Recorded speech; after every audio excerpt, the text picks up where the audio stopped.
Bom, gente, boa noite.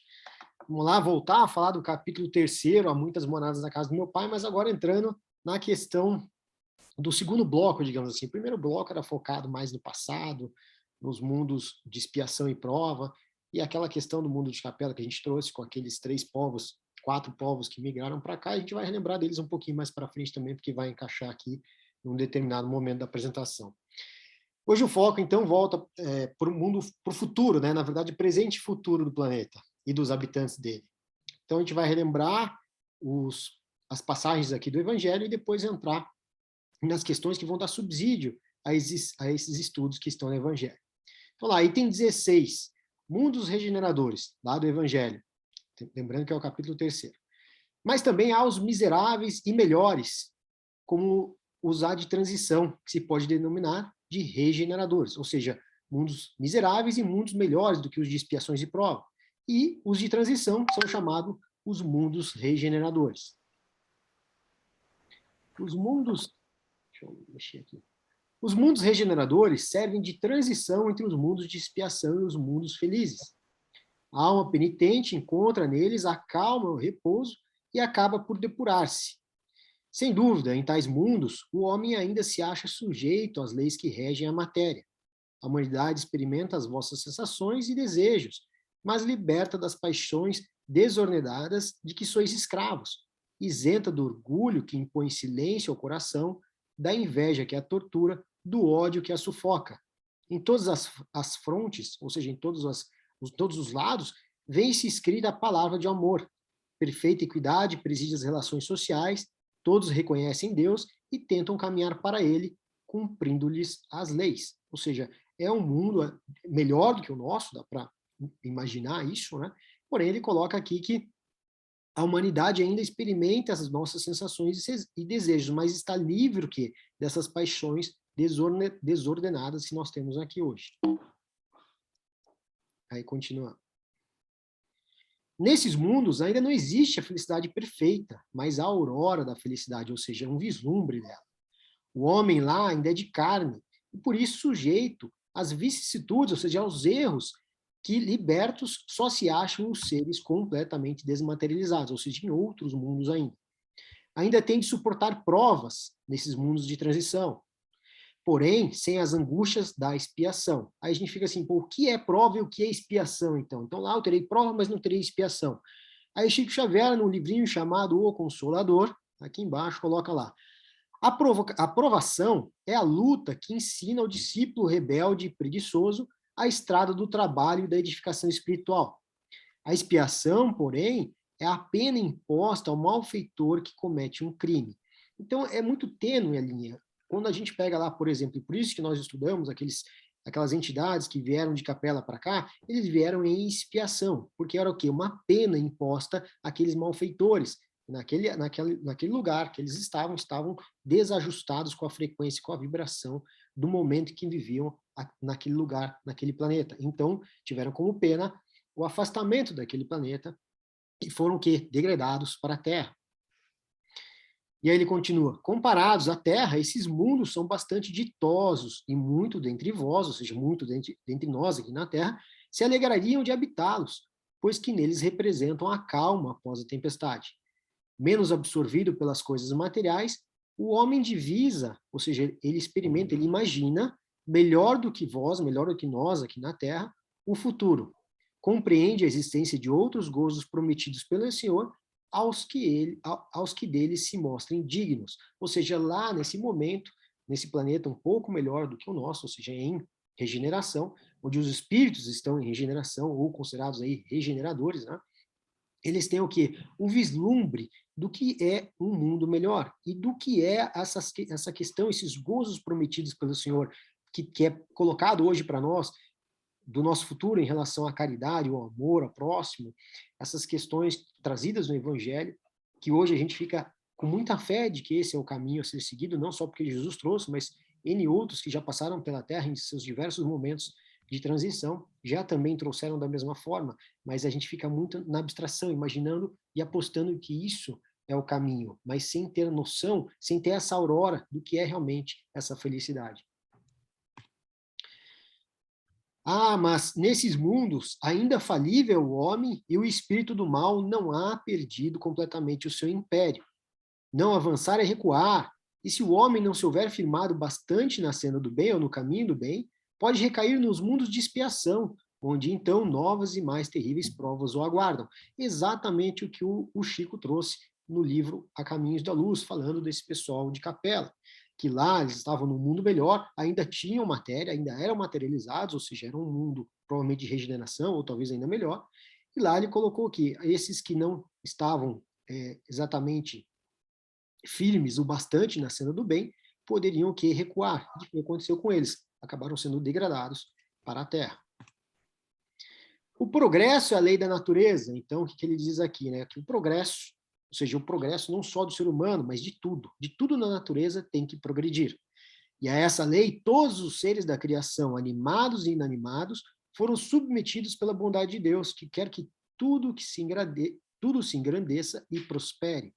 A própria destruição, que aos homens parece o termo final de todas as coisas, é apenas um meio de se chegar pela transformação, ou seja, transformação, crise, evolução, tudo é sinônimo de um caminhar para um lado ou para o outro, mas tudo se transforma, nada fica parado. Absolutamente nada fica em estagnação. Há um estado mais perfeito, visto que tudo morre para renascer e nada sofre aniquilamento. E aí, no próximo capítulo do Evangelho, que é o capítulo 4, é justamente que ele vai falar sobre isso. Ninguém poderá ver o reino de Deus se não nascer de novo. Aqui ele está fazendo um paralelo com o quê? Com as reencarnações, com as vidas sucessivas, com a continuidade, ou seja, com o não aniquilamento das situações não, das pessoas. Ao mesmo tempo que todos os seres vivos progridem moralmente, progridem materialmente os mundos em que eles habitam. Ou seja, enquanto seres aqui vivendo, progredindo, evoluindo, nos movimentando em direção a alguma coisa, e aí essa alguma coisa é o nosso livre-arbítrio, se nós vamos para a esquerda ou para a direita, o mundo materialmente progride também. Quem pudesse acompanhar, e aqui ele faz um lembrete para nós, o mundo em suas diferentes fases, desde o instante em que se aglomeram os primeiros átomos destinados a constituí-lo, ou seja, desde a cosmogênese, ou seja, desde o início da criação do planeta, vê-lo-ia a percorrer uma escala incessantemente progressiva, ou seja, sempre progredindo, mas de degraus imperceptíveis para cada geração. E é normalmente o que a gente sempre diz, né? Nós damos passos muito curtos, são imperceptíveis. Podemos conhecer pessoas aqui que a gente fala de 20, 30 anos e que dificilmente melhoraram, parece que são exatamente as mesmas pessoas que nós conhecemos 20 anos atrás. Também ao passo que a gente pode dizer que tem pessoas que a gente conheceu uma semana, aliás, conheceu há 20 anos atrás e que mudaram completamente, 180 graus, para um lado ou para o outro. Quem tiver com o microfone aberto, só pedir a gentileza de fechar, por favor. E a oferecer aos seus habitantes uma morada cada vez mais agradável. Ou seja, o planeta onde se está vai progredindo para oferecer para aqueles habitantes um lugar cada vez mais agradável, à medida que eles próprios avançam na senda do progresso, ou seja, tudo meio que trabalha junto, a morada e os seus habitantes. Marcham assim, paralelamente, o progresso do homem, dos animais, seus auxiliares, e dos vegetais e o da habitação, ou seja, o planeta, porquanto nada em a natureza permanece estacionário. E a gente vai ver isso numa mensagem do Divaldo Franco mais adiante. Segundo aquela lei, ou seja, a lei do progresso, esse mundo esteve material e moralmente num estado inferior ao que hoje se acha, e se alcançará sobre esse duplo aspecto a um grau mais elevado. Ele há chegado a um dos seus períodos de transformação, em que, de orbe expiatório, mudar-se-á em planeta de regeneração, onde os homens serão ditosos, porque nele imperará a lei de Deus. Ou seja, tudo que se passou aqui ao longo da Terra, diversos povos até mais avançados do que nós, mas o planeta ainda não se encontrava tão avançados para eles, tanto é que eles puderam partir daqui. E agora o planeta está no movimento de regeneração, empurrando praticamente seus habitantes para se regenerarem junto com ele. Vamos à mensagem de Divaldo Franco. Agora, daqui por diante, nós vamos estudar algumas mensagens. Vamos lá. Se não tiverem, acho que Eu tenho que interromper aqui só um minutinho para compartilhar de novo.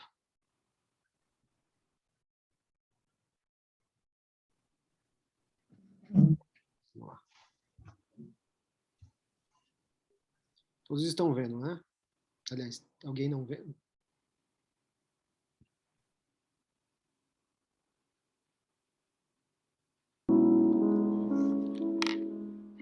Filhas e filhos da terra, que a paz do Senhor esteja em vossos corações.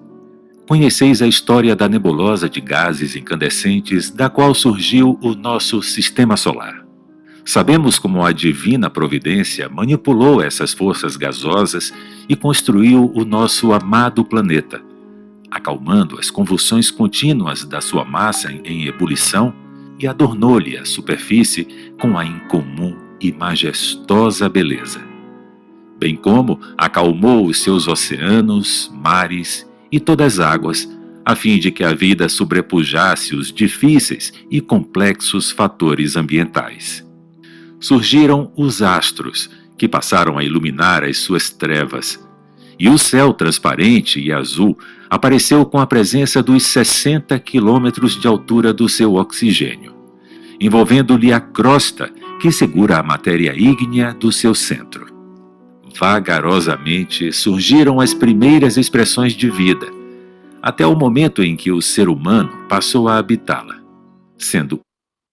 Até aqui, veja só, aqui é um trecho do livro do Divaldo Franco, que ele lançou em novembro de 2020, em relação ao momento que nós estamos vivendo da regeneração. E até agora, nesse momento em que ele trouxe a mensagem, é literalmente a questão que estava no Evangelho, onde ele fala em que se pudéssemos observar o quanto o planeta evolui ao longo de sua constituição, desde o início do átomo até o habitante, ou seja, nos trechos, nos livros de Divaldo e nos livros do Chico, a gente vê muito presente os momentos, questões do Evangelho, ou seja, são obras que trabalham os conceitos do Evangelho de uma forma mais contada, de uma forma mais proseada conosco, entendeu? Uma história contada, mas sempre com raízes na base do Evangelho. E agora ele começa a entrar na formação da humanidade. O instante culminante da obra de amor ante a possibilidade de crescer para Deus. Passo a passo, a lei de progresso estabeleceu os paradigmas de comportamento para a grandeza da criação. E através dos mensageiros celestes, buscou manter o equilíbrio e a busca da iluminação interior para alcançar a onda inicial gerada no Pai. E aqui ele fala grandeza da criação através dos mensageiros celestes, ou seja, todos aqueles que vieram para a Terra em nome de Jesus, seja eles Krishna, Buda, Confúcio, Sócrates, Platão, todas as figuras que passaram por aqui nos seus diversos momentos de evolução da Terra, trazendo a mensagem de amor, de respeito ao próximo. Por fim, veio Jesus, o próprio construtor do planeta, para guiar a humanidade conforme o seu modelo de amor. As paixões primevas, porém, retiveram-na em retaguarda das sensações asselvajadas, enquanto o orbe terrestre soluçava em lavas vulcânicas ou revoluções das suas placas tectônicas, organizando suas entranhas e eliminando a energia exagerada para manter o equilíbrio majestoso no seu eixo. Simultaneamente, os pensamentos e ações físicas dos seres humanos atraíram muitas das forças inerentes ao seu processo, que geraram calamidades inomináveis. Simultaneamente, os pensamentos e ações físicas dos seres humanos, ou seja, de nós vivendo aqui no planeta, atraíram muitas das forças inerentes ao seu processo que geraram calamidades inomináveis, ou seja, sintonia, afinidades. Um atraía o outro e as calamidades, ou seja, ação e reação aqui operando dentro do planeta. E aí ela continua, graças a essa inderrogável lei, a lei do progresso, ele continua. Graças a essa inderrogável lei, o progresso alcançou a submissa Gaia, como a chamavam os gregos antigos. Alcançou o seu clímax neste nível de evolução mais elevado, eliminando do seu processo as tragédias de grande porte e as pesadas aflições que ainda são parte dos mecanismos de expiação moral. um mundo regenerado, onde se poderá prelibar a aventura, é oferecido pelo Pai aos filhos terrestres. Isto porque o Senhor não deseja a destruição do equivocado, mas o desaparecimento do crime, e por misericórdia diminuirá o tempo de depuração. Estes, portanto, são dias de purificação interior, e em consequência, a injustiça, a promiscuidade e a vileza moral da maioria dos seres humanos terrestres atraíram os tormentos que ora afligem e atemorizam as multidões desacisadas. Incontáveis, no entanto, na sua suprema ignorância, sedentos dos prazeres ultrajantes, não se dão conta da terrível dizimação. Aqui, novamente, o nosso apego aos sentidos todos, não nos dando conta da nossa terrível dizimação. Estavam previstos horrores e alucinações devastadores em guerras impiedosas, a começar pelos lares em desalinho, comunidades e países que seriam aniquilados, quando tudo mudou. Este período é muito mais sério do que se pensa ou se trabalha para que logo passe. As sonhadas soluções apressadas mediante vacinas preventivas e terapêuticas providenciais atenuarão, mas não solucionarão os sofrimentos programados para a sociedade atual.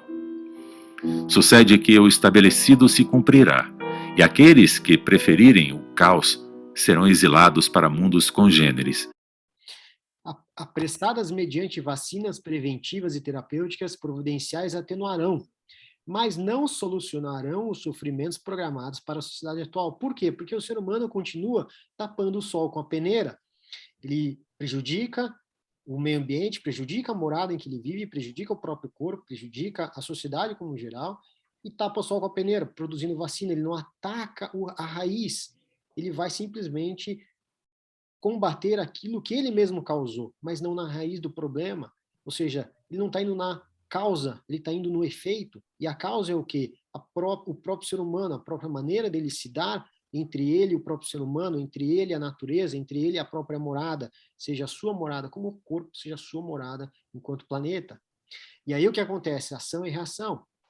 E aí sucede que o estabelecido se cumprirá e aqueles que preferirem o caos serão exilados para mundos congêneros. Vamos lá. Porém inferiores, onde sentirão incríveis dilacerações morais pela saudade da terra amada e dos afetos que desrespeitam.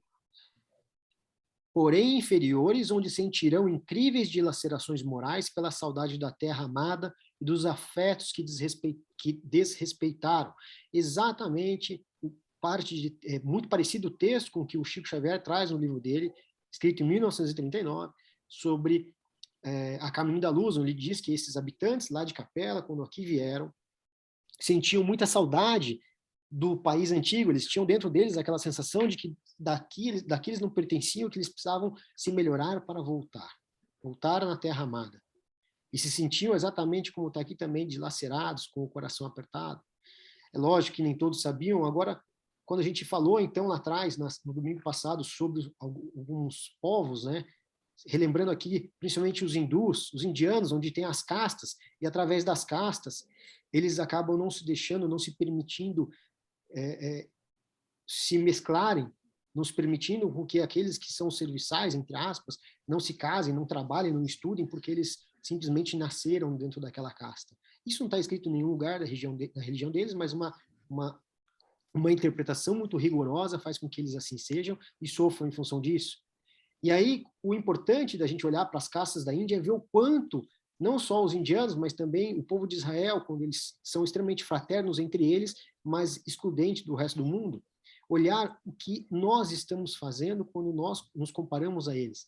Então, nós aqui na Terra hoje, pelo menos, eu lembro quando eu era criança, e talvez isso exista ainda em muitos lugares, às vezes existem com certeza em lugares ainda mais no interior do país, quando a gente fala de elevadores segregando pessoas, o elevador social e o elevador de serviço. Elevador de serviço para carregar, sim, móveis, para carregar serviço pesado, para carregar coisas que vão estragar, de repente, trabalhar uma mudança, mas não separar pessoas. Ou então, quando nós separamos pessoas dentro de casa, quando vamos almoçar e não chamamos a pessoa que cozinha para nós, a pessoa que nos ajuda dentro de casa, que faz o serviço que nós não fazemos, ou seja, salva o nosso tempo, é muito precioso para nós. Em vez de honrarmos isso com a presença dessa pessoa, deixamos ela do lado de fora da mesa. Não com essa intenção, talvez, mas ao mesmo tempo, o quão diferente será que nós somos dessas castas da Índia? O quão diferente será que nós somos dos judeus quando são extremamente fraternos entre eles? Será que nós sequer somos fraternos entre nós mesmos? Então, o que esse povo pode nos ensinar? Não é para olhar para eles e falar assim, nossa, eles não têm nada para nos ensinar, eles estão lá sofrendo porque eles não são segregacionistas. O quanto disso reflete a nossa realidade hoje, o quanto nós também não somos exatamente segregacionistas, até mais do que eles, talvez. Continuando aqui. Verão, à distância, a generosa mãe flutuando nos espaços luminosos, enquanto os seus desertores chorarão amarguras nos primitivos lugares a que fazem jus. A pandemia resultante da Covid-19, que assola muitos países, faz-se acompanhar de outra mais cruel, que é a do crime praticado por autoridades infelizes que exploram o momento, acumulando poder enganoso e fortuna sobre a desgraça de milhares de vítimas das circunstâncias infames que eles criaram e mantêm. Para esses criminosos, conscientes do mal que estão fazendo, a divina providência reserva lições de reabilitação muito dolorosas, em razão do seu cinismo e crueldade em relação às massas mutiladas pelo sofrimento e abandono a que se encontram relegadas. Esses vampiros dos bens públicos e particulares não fugirão de si mesmos, nem encontrarão conforto à hora do resgate, qual ocorre com aqueles que exploram e abandonam covardemente. Em razão desses criminosos aplaudidos por uns e odiados por outros, prolongar-se-ão as doenças em força de epidemias regionais, conforme a densidade da sua hediondez, e os deslates morais, atentatórios às leis de ordem e ética moral, que pretendem transformar as pessoas em espectros devorados pela sensualidade e as aberrações sexuais, telementalizadas por espíritos de equivalente quilate, resvalarão nesses sórdidos pântanos em que já vivem sem dar-se conta. As comunidades de vingança na Terra, nas faixas espirituais, estão sendo desmontadas e os seus membros reencarnam-se pela última oportunidade de escolherem o futuro como melhor o desejo. Olha só, a cada um segundo suas obras, né? Falou ali no parágrafo anterior, em relação àqueles que se aproveitam desse momento que nós estamos vivendo de forma egoísta para tirar vantagem do próximo, achando que o que importa é exatamente os bens materiais. E aí depois aqui ele continua dizendo que as comunidades na Terra de vingança, nessas faixas espirituais, porque está havendo uma limpeza não só na Terra, mas também nas faixas espirituais aqui da Terra, estão sendo desmontadas. E alguns estão tendo a chance de reencarnar, estão sendo chamados a uma nova jornada aqui na Terra, pela última oportunidade de escolherem o futuro como o melhor o desejarem, ou seja, está nas nossas mãos o nosso futuro. Mantermos num planeta de regeneração, temos a oportunidade de ir para um planeta melhor, com habitantes melhor, ou então continuar num planeta de provas de expiação. Confiamos que todos que aqui estamos ofertemos o carinho e o amor de Jesus Cristo no seu tempo ante as injunções, algo semelhante destes dias. Estamos convidados a interferir de toda forma possível nos sonhos bélicos e nos pensamentos nocivos, nas decisões criminosas e nos anelos de rebeldia dos povos, inspirando as criaturas, socorrendo-as com as possibilidades ao nosso alcance e desviando as atrações do mal pelas mentes viciadas. Aqui é o chamado a nós que somos um pouco mais lúcidos, de ajudar dentro das nossas possibilidades, aquilo que está a nosso alcance, desviando as atrações do mal pelas mentes viciadas, aqueles que nós conseguimos vislumbrar, conseguimos enxergar que estão indo pelo caminho errado. Serão esforços contínuos de nossa parte, porque também estaremos vigilantes e operosos com as multidões de desencarnados na psicosfera tenebrosa dos lugares enfermos, aliviando o desespero e encaminhando para o trabalho e o dever de solidariedade todos aqueles que se acham injustiçados, mantendo a ignorância dos fatores que os levaram às ocorrências danosas, quando as houve. Todos dispomos dos tesouros incalculáveis do amor e da caridade para dispensar em todo lugar, colocando luz nos veladores apagados, de modo que sempre haja claridade. Todos dispomos dos tesouros do amor e da caridade para dispensar em todo lugar, seja do nosso próximo ao lado, como aquele mais distante, aprendendo pouco a pouco, seja com o nosso cachorrinho, depois com o nosso filho, ou vice-versa, seja com aqueles que fazem parte do nosso círculo mais restrito, e ampliando cada vez mais que a gente possa. Quanto mais a gente conseguir compreender e expandir esse nosso amor, essa nossa caridade para com o próximo. Colocando luz nos veladores apagados, no Evangelho nós temos o capítulo de que Jesus fala, não vim colocar a luz embaixo do alqueire, ou seja, ele não veio falar em parábolas escondendo as coisas de nós, mas sim veio trazer a verdade dentro daquilo que nós éramos capazes de absorver. Então, dentro daquilo que nós somos capazes de fazer o bem pelo próximo, vamos colocar a luz do nosso tamanho, para o nosso próximo. Sempre tem alguém que a gente pode ajudar, sempre seremos exemplo para alguém, não importa quem.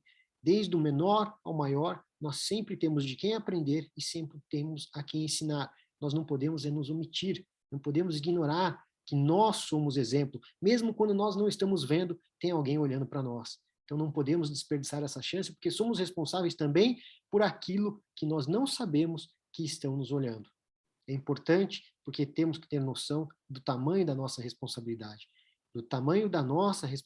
dentro daquilo que nós podemos oferecer, dentro daquilo que nós conhecemos, dentro do nosso volume, do nosso tamanho de conhecimento e evolução no dia de hoje.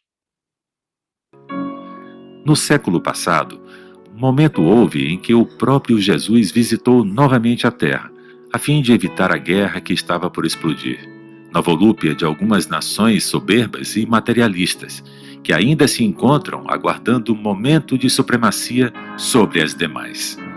O seu incomparável amor venceu as ambições arbitrárias dos seus líderes alucinados. Por isso que agora o método de depuração da humanidade é mais difícil de superar, porque as armas tremendas armazenadas não conseguem destruí-lo. Somente o amor terá o poder de vencer as batalhas de loucura que se estabelecem na Terra, até a última que será vitoriosa do Evangelho do Cristo, mesmo que sob outras denominações. Onde vicejar o amor, a caridade e a compaixão, o Pai Celeste se fará presente e definirá o rumo da glória e da paz para todos. Exaltemos e cantemos glórias ao Senhor e aos seus mensageiros afáveis e sábios. Lembrando que essa é uma mensagem do próprio site da Mansão do Caminho, né? Do Divaldo. Vamos continuar aqui.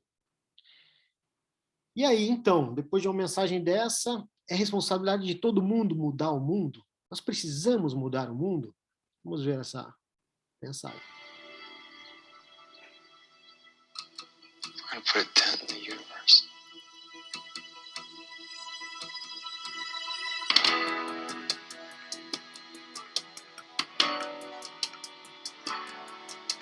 Here's to the crazy ones,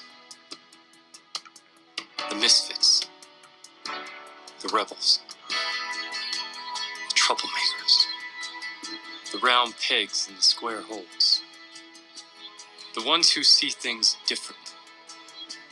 They're not fond of rules, and they have no respect for the status quo. You can quote them, disagree with them, glorify or vilify them. About the only thing you can't do is ignore them, because they change things. They push the human race forward. And while some may see them as the crazy ones, we see genius. Because the people who are crazy enough to think they can change the world are the ones who do.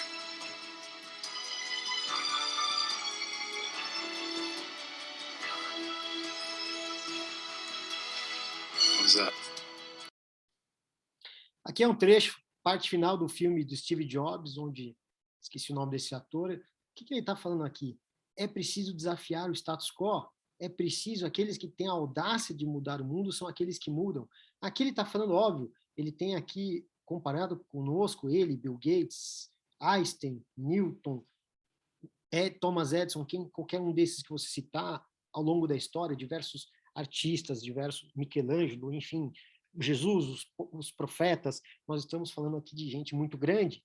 Esses aí, de fato, mudaram o mundo. O que eles têm em comum? Eles têm o poder, a capacidade de olhar o status quo, de apresentar algo novo e falar assim, eu não vou ceder ao que está aqui, eu vou apresentar algo novo, nem que custe a minha própria vida, como foi que aconteceu com Jesus e com N outros que passaram lá no passado.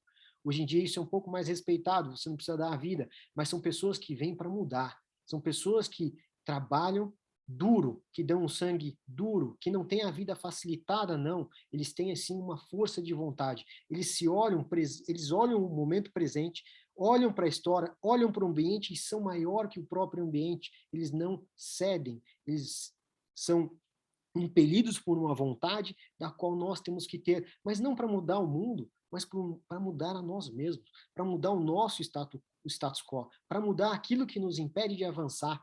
Quantas pessoas a gente vê por aí sofrendo por doenças, sofrendo por desabilidades, sofrendo por N situações que acabam vencendo na vida, e nós, com tudo no lugar, com todos os braços e pernas, com a cabeça pensante, às vezes morremos de preguiça de mudar a nós mesmos, de mudar os nossos próprios conceitos. Vamos lá, continuando aqui. Ângelo é o Ashton Kutcher, esse ator. Precisamos mudar o mundo, então? A pergunta que fica. Não, exceto aquilo que é do nosso tamanho, que foi que a gente viu na mensagem do Divaldo. E aí, no livro da Remissão Radical, da Kelly Turner, oncologista, o testemunho que ela dá, agora sim da médica falando.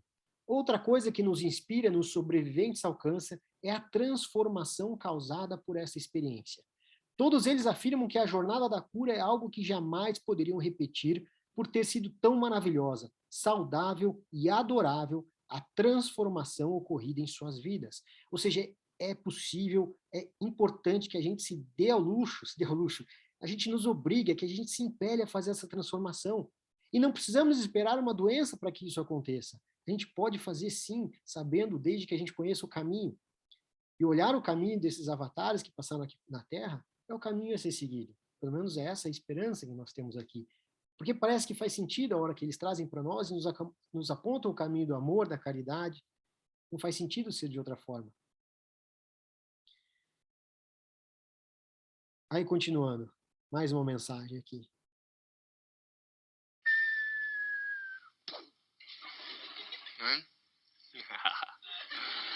Hello!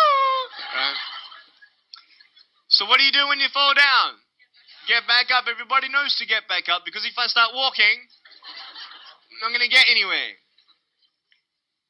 But I tell you, there are some times in life where you fall down and you feel like you don't have the strength to get back up.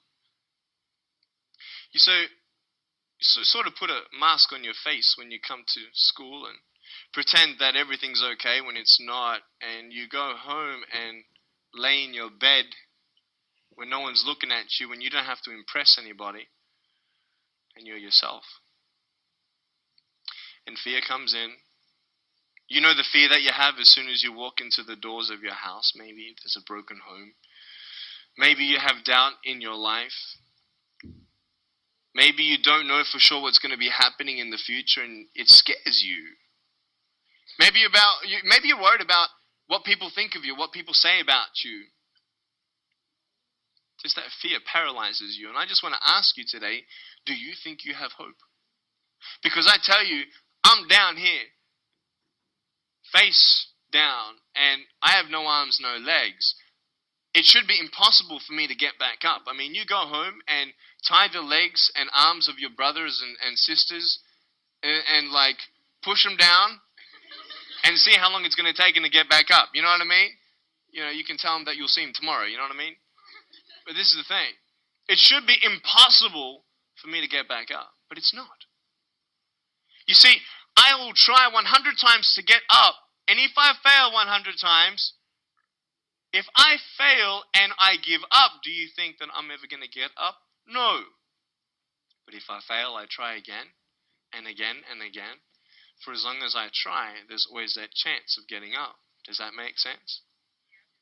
And it's not the end until you've given up. And just the fact that you're here should persuade you that you have another chance to get back up. There's still hope.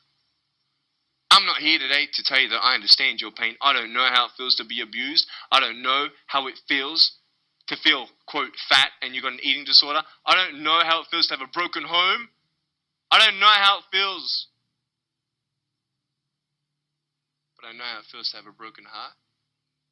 And I know how it feels to be alone. And I want you to know that I found my strength in Jesus Christ, and you're going to find your strength in whatever you find it in. But I just want you to know that it's not the end. It matters how you're going to finish. Are you going to finish strong? And you will find that strength to get back up like this.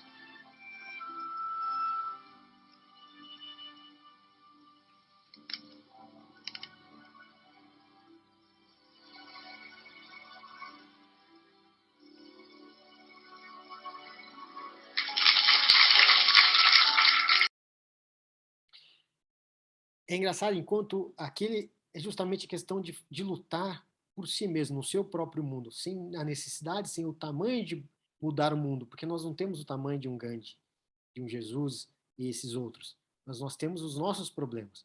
E aqui ele coloca, você vai cair 100 vezes, e essa é a chance que você tem de você levantar agora. E aí no texto do Divaldo ele falava que alguns espíritos estão tendo a chance de encarnar pela última vez, para definir o próprio destino.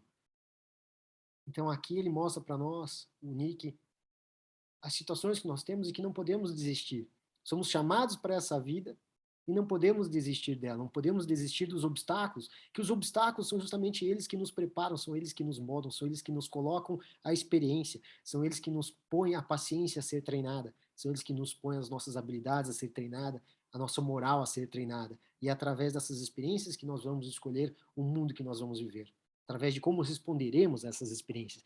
E a diferença entre essas pessoas que têm essas desabilidades, como o Nick, que nasceu dessa forma, com tanta deformidade, e tantos outros atletas paralímpicos, pessoas deformadas de mais N formas, a diferença delas e nossa é que eles têm uma luta a mais. Essa luta a mais é que está na cara deles, está no espelho. Eles têm que confrontar aquilo todo dia, assim como eles têm que confrontar, então, os outros apontando o dedo para eles.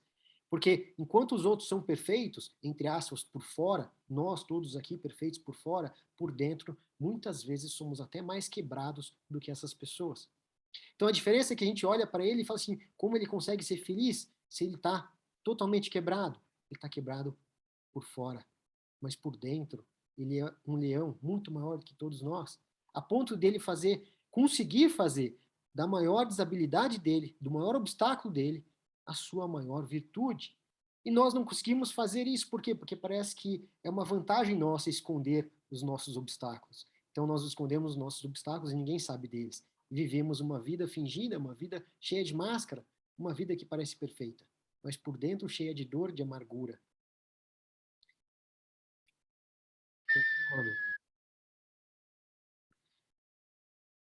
E aqui em cima tinha a pergunta, né? Precisamos mudar o mundo, não exceto aquilo que é do nosso tamanho. Não precisamos mudar o mundo. Mas essas mudanças exigirão igualmente mudança de postura, mudança de status quo, que foi a mensagem do Steve Jobs, a mudança do nosso status quo, fazendo de nossos maiores obstáculos as nossas maiores virtudes. Vamos lá. Coming in our mind, people who discourage us. You know the people that you have in your life who, no matter how... Deixa eu tirar isso aqui da frente. Coming in our mind, people who discourage.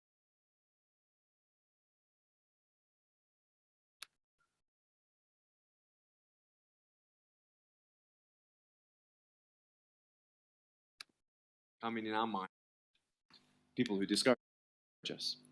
You know the people that you have in your life who, no matter how good of a day you're having, they'll bring you down. Or no matter how bad of a day you're having, they'll bring you even lower. You know what I'm talking about? Think of the 3 biggest discouragers in your life. They're not your biggest discouragers. You are. You are. It only takes 3 seconds for me to tell you something discouraging, but then you may never forget my words. I've met so many 50-year-old women and 40-year-old women who still remember what their fathers told them that they wish they never heard. Words are powerful. When you hear those words and then your mind starts growing with these lies. Nick, you're not good enough. Nick, just give up. Nick, you're never going to get a job. You won't get married. You can't even hold your wife's hand. What kind of a father are you going to be if you can't even pick up your kids when they're crying? You're alone. Sure, your parents hug you, but their hugs can't heal you. Just give up. Just give up. Just give up. Just give up. Just give up. At age 8, I thought that I should commit suicide. Why? Because I didn't have hope. I thought I didn't have hope. Today you can see that I had hope. What's the word? Believing in something you do not see. Faith. Words can only do so much. Hugs can do much more than words. But when hugs can't do anything, that's where faith kicks in. For me, words and hugs were not enough, but I had no faith. So I tried to give up. At age 10, I tried to drown myself in 6 inches or 15 centimeters of water. In my home, I told my dad I just wanted to relax. But really, I wanted to end my life. I had enough. Dosta me a beer. Okay? The first 2 times I rolled over, I was trying to work out how much air I hold in my lungs before I let it out. The 3rd time, in my mind, knowing that I wanted to get out of here because of the bullying in my life, because I was going to be a burden to my parents and I had nothing to look forward to, I realized at that moment that if I actually went through with committing suicide, I would leave a greater burden for my parents than they already had. So there was one thing less hopeful or more burdensome than having a child without limbs. What is it? A child without limbs who gives up. So when I saw in my mind my mum and my dad and my brother crying at my grave if I went through with it, that one thought saved me. If my parents never told me that I was beautiful the way that I was, if my parents ever told me that I was special and that I was loved, I wouldn't be here today. So I encourage every single parent who tries their best to encourage their teenagers, especially in the West. Many teenagers put a do not disturb sign on their door. I'm sure, the conversations all around the world between a parent and a teenager. How was school? Fine. What'd you learn? Nothing. Did you do your homework? No. And that's the conversation for the day. And when you try to tell your children that they're beautiful, so of course I'm beautiful. I'm your son. I'm your daughter. Of course you're going to say that. But they're right. Every single human being has value, and my value is not determined on how I look or what job I have or where I'm from, where I was born, how much money. All that stuff is nothing.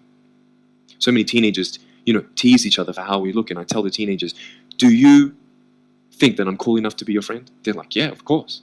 I said, but I have no arms, no legs. They said, doesn't matter. I said, really? So it doesn't matter that I have no arms, no legs? I said, no, it doesn't matter.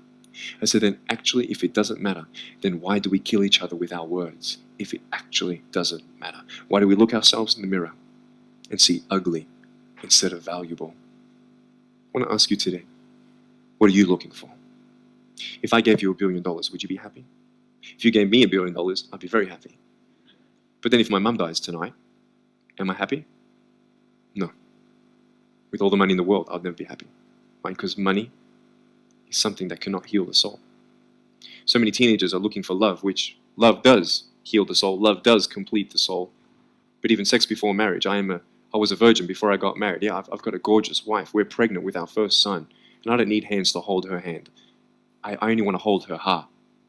And how am I going to hug my kids? So many kids, they come up to me. It's amazing. They put their hands behind their back and hug me with their neck. And I've realized in life, even the worst parts of my life can be turned into good. And they're even more special. So many teenagers, they're looking for love. So they're going to go do this and go do that and have sex before marriage. For me, sex out of marriage is like a $5 Gucci watch. Sex within marriage and having sex with someone who loves you, who's committed to you for the rest of your life, going to be the mother or father of your kids. That's what love is. You can talk, you can sleep with as many people as you like, but never know for sure, do they love me? Love is a lifelong commitment. You see, there are choices in life. And we're looking, I want to ask you, what are you looking for?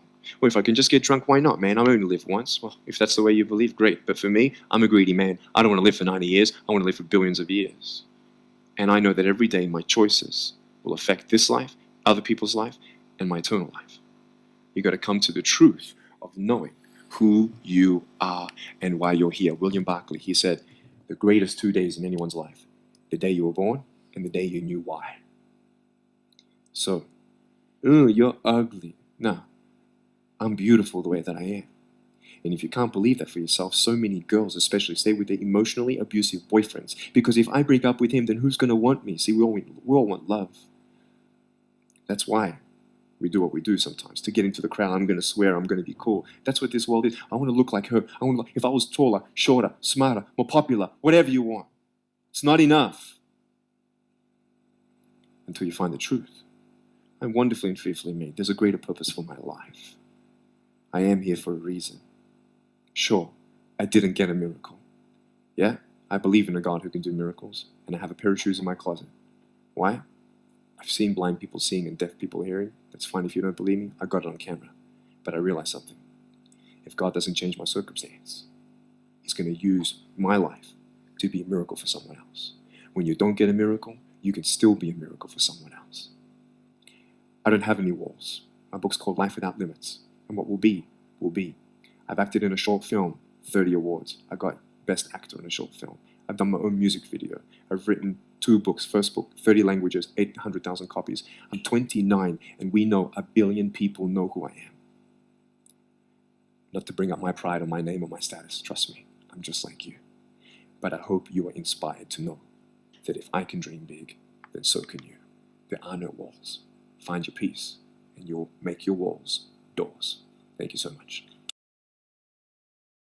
Aqui o Nick deixa muito claro que ele entende o real motivo da vida e que ele não recebe um milagre de Deus, mas ele pode ser um milagre na vida dos outros, através do exemplo que ele carrega.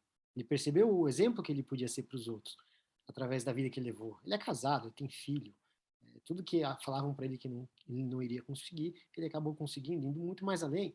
E aqui, se a gente lembrar da jornada do herói, aquela coisa de que você recebe um chamado para enfrentar, e às vezes esses chamados são as criações mentais todas, e é o que ele falou no início: eu não vou conseguir isso, não vou conseguir aquilo. Se ele desse ouvido para todas aquelas pessoas que falavam negativamente para ele, e que poderiam marcar a vida dele, e desistir da vida, a ponto de ele pensar em suicídio 2, 3 vezes, e então ele resolve fazer de todos aqueles obstáculos um combustível para uma vida melhor. Mas desde quando alguém sabe realmente o que quer? Se alguém rezar pedindo paciência, acha que Deus dará paciência? Ou Deus dará a oportunidade de ser paciente? Se pedimos coragem, Deus dá coragem ou nos dá a oportunidade de sermos corajosos? Se alguém pede que a família seja mais unida, acha que Deus une a família com amor e alegria, ou dá a eles a oportunidade de se amarem? O que você fez com a sopa não foi um milagre, Bruce, foi um truque de mágica.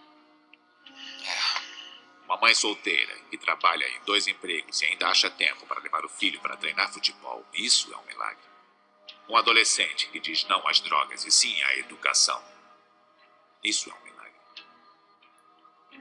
As pessoas querem que eu faça tudo por elas, mas não se dão conta de que elas têm o poder.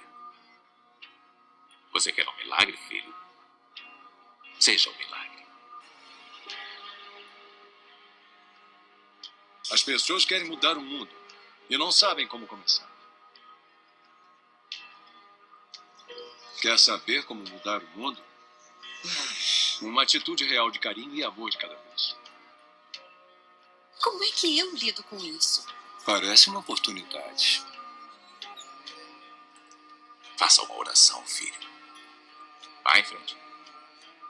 Use.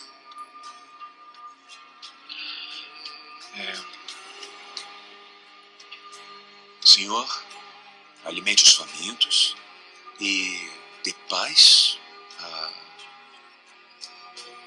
toda a humanidade. E aí, que tal? Ótimo. Se quiser ser Miss América. Anda, Bruce. Com o que se preocupa mais?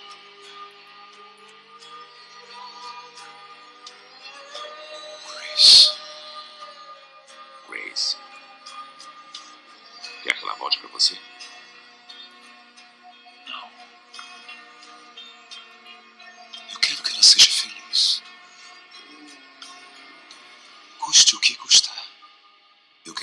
encontre alguém que a trate com todo o amor que ela merecia de mim. Isso é uma oração.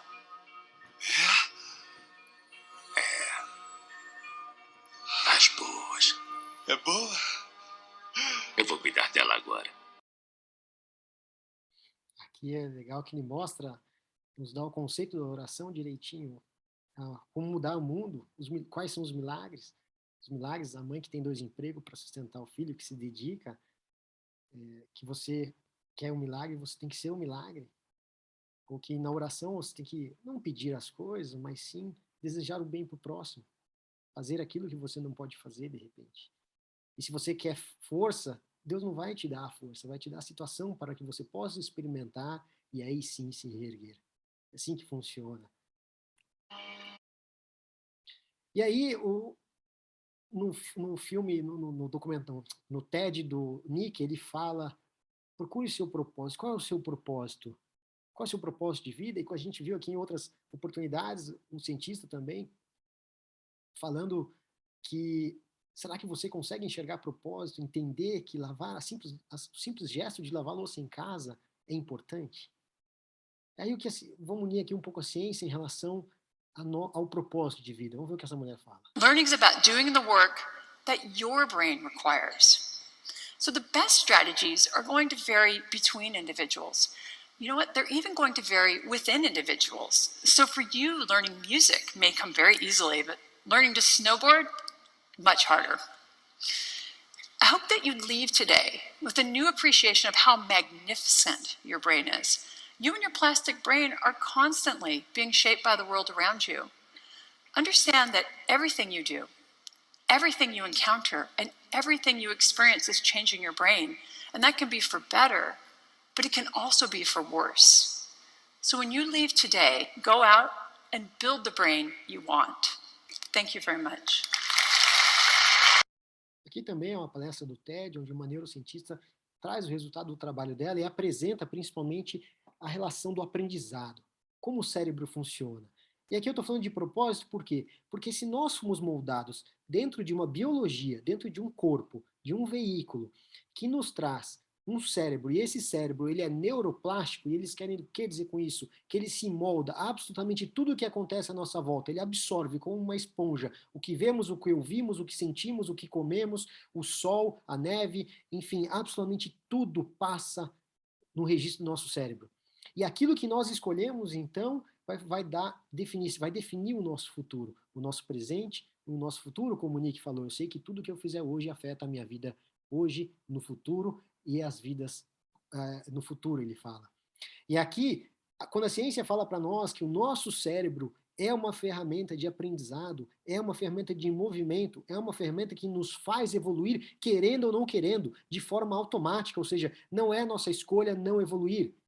A ciência diz que, então, aí a hora que ela mostra para nós que o nosso cérebro evolui de forma automática, porque é assim que ele funciona, basta que a gente alimente ele da forma que a gente escolhe, e não deixar com que alimentem ele por nós. Mas com isso acontecendo de forma automática, ou seja, com o cérebro evoluindo, querendo ou não querendo, então quando eu estou aqui falando com vocês, ou quando vocês estão aí ouvindo, o que acontece? Eu não consigo separar o livro A do livro B e do livro C. É basicamente, o que eu estou falando é resultado de tudo que eu vivenciei. E assim como vocês estão interpretando, como resultado de tudo que vocês vivenciaram, com tudo que vocês aprenderam, com tudo que vocês foram expostos na vida. Não tem como separar. É como o sangue que circula no braço esquerdo, circula também no braço direito. Ou seja, é um conjunto, é um todo. E se o nosso cérebro é uma ferramenta de evolução, um dos nossos propósitos de vida, sem dúvida nenhuma, espiritualmente falando, é evoluir. Evoluir por quê? Porque nós fomos constituídos para isso, nós somos obrigados a isso, de uma forma automática. Não há opção de não evoluir, porque não há opção de não movimento. Ah, você pode evoluir para trás, então você pode, de repente, ser degradado. Pode, mas foi escolha sua. O que eu quero dizer é que a nossa ferramenta biológica nos impulsiona para o aprendizado. E se nos impulsiona para o aprendizado, nos impulsiona para a evolução, para a crise, para a transmutação. Querendo ou não querendo, sempre temos condições, sempre somos diferentes. Uns são mais rápidos, uns são mais devagar, uns vão teimar, mas a todo momento temos condições de aprender. E aí nós podemos melhorar isso de acordo com a nossa vontade. Podemos escolher o caminho a seguir também de acordo com o nosso livre-arbítrio. E como mensagem final, então o que nos pede, então, essa regeneração que nós estamos passando? E aí, com vocês, eu deixo a mensagem do Divaldo Franco, que ele vai explicar exatamente o que espera de nós essa regeneração do planeta. De toda a felicidade. Todo aquele que é grato à vida está oferecendo a Deus a oblata do seu sentimento mais nobre. Ser grato é não se limitar ao ato da recompensa. Nós fomos educados de uma forma através da qual alguém nos faz um favor e nós retribuímos, pagamos, mas são erro. Há gratidões que vão além de qualquer pagamento. Há vidas que uma palavra conseguiu mantê-las. Então, nunca pode ser transmitida. Porque esta vida agora vai salvar vidas. E tudo aquilo de bom que lhe vai acontecer é resultado desse momento do gesto bom.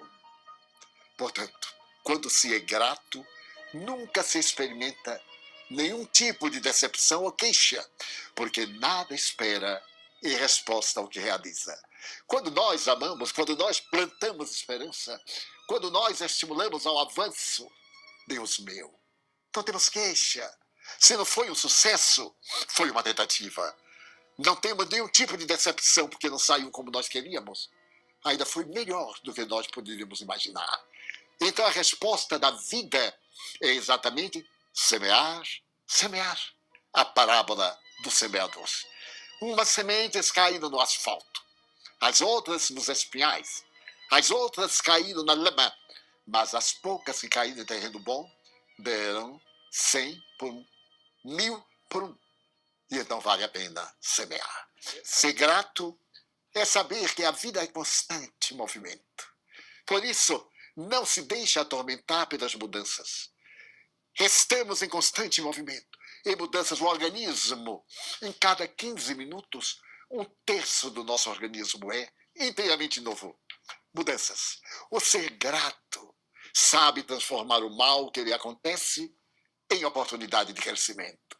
Jesus, a cruz, perdoa, meu Pai, eles não sabem o que fazem. E a ressurreição. A ressurreição é a gratidão de Jesus à crucificação. O ser grato é humilde e sente alegria imensa em servir. Observe que as pessoas humildes são muito serviçais, são gentis, alegres, modestas e felizes. Não tem muitas interrogações, não tem conflitos filosóficos, não se perde em teologias, ama e constrói um mundo novo. O ser grato, mais do que a felicidade, busca o sentido existencial. Qual é o sentido existencial da minha vida? Para que eu estou aqui? Na idade provecta, poderia estar em repouso, mas é um repouso ósseo, é um repouso mórbido. A vida tem que ser movimentada. Disse-me um osteopata, profundo conhecedor, o corpo foi feito para movimento. Aquele negócio de repouso, deite, tudo isso é banalidade. O corpo é uma máquina de ação. E quanto mais nós exigimos, evitando o absurdo, é claro, mais ele corresponde. Você já viu que é uma das questões básicas de quem ama o corpo. E a lei divina é amar o próximo como a si mesmo. E começa o amor a si mesmo amando o corpo, que é o nosso jumentinho, o jumentinho de São Francisco. Não é? Temos que cuidar, ele nos carrega. Então eu estou aqui carregado por um corpo de 93 anos. Eu fico até com vergonha, mas que quero um pouquinho mais, sem dúvida.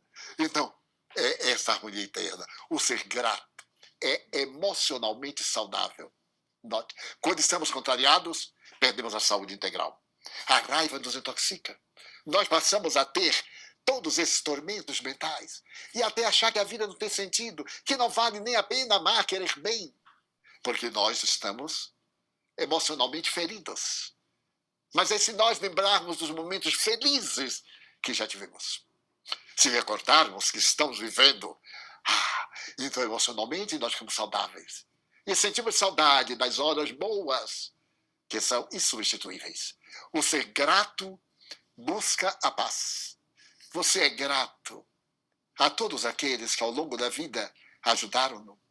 Periodicamente, eu fico reflexionando como é que um menino de Feira de Santana, de família modestíssima, quase analfabeto, com os cursos primários, pôde encontrar Jesus nesse labirinto de teologias e de religiões. E teve uma existência tão larga para poder implantar a mensagem desse homem não crucificado. O nosso Jesus é o da montanha, é o Jesus alegre, que recebeu pedradas e devolveu com flores. Eu sempre me lembro de uma paráfrase linda de Tagore. A violeta, quando é pisada pelo cavalo, devolve a destruição perfumando-lhe a pata. Jesus devolveu a cruz, falando da manhã radiosa da imortalidade. De nós, depois que atravessarmos esta noite que se alonga, de vencermos esses desafios morais que nos aturdem, de adquirirmos certeza da imortalidade, porque isso logo passará. Tudo passa. Encontrarmos nossos afetos para sempre, fruirmos o paraíso da paz e não nos arrependermos de todo o bem que nós fizemos. É a mensagem do Espiritismo. Sê tu quem ama. Que bom. Sê tu que distribui perfume. Sê tu que perdoa. Mesmo que te doa na alma, perdoa. Desata o nó e fica livre. Sê tu aquele que segue Jesus.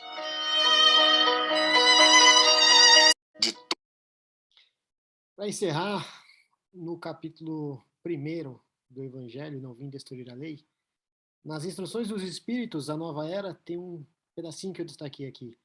A revolução que se apressa, ou seja, que se apresenta, é antes moral do que material. Por isso a mensagem aqui do Divaldo: seja você quem siga Jesus, seja você o perfume, seja você quem distribua amor, seja você quem distribua caridade, seja você maior que os obstáculos que você enfrenta hoje, lembrando que muitos desses obstáculos foi você mesmo que criou. Então seja você maior do que tudo isso, para aí sim ter certeza de que você está se regenerando junto com esse momento que é extremamente importante. Aliás, sempre será, a regeneração sempre será importante. Então que a gente não pare, que a gente chacoalhe o nosso status quo, que a gente possa sempre evoluir, sem parar. Obrigado, gente. Quem quiser ficar, fica à vontade para a gente poder conversar.